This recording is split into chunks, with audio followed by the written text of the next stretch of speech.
this video, we have to see how to install Python environment for Windows and to simple program in Python ideally.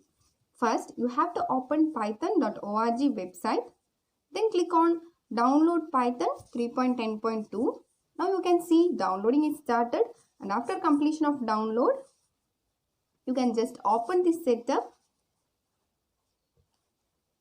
and it shows like this, and click on install now and wait for 1 or 2 minutes because it will take some time to install.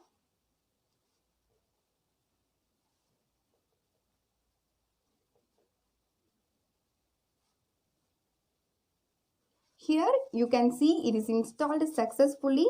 Then close this window. After installation, open Python ideally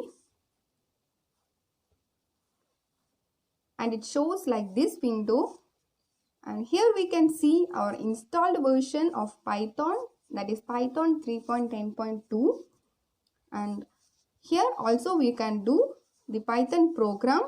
Now I am going to do the simple program on printing string in Python. Using print function, I just type welcome to Python programming.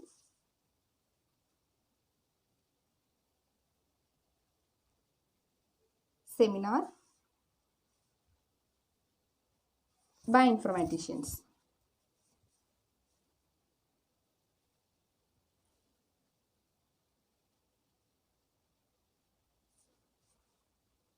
And give enter, and it will be printed successfully. Another program is just the addition of two numbers. So just type 11 plus 2 and give enter, then it will be printed the result as 13. These steps you have to follow to install Python and to do programs in the Python ideally. Thank you.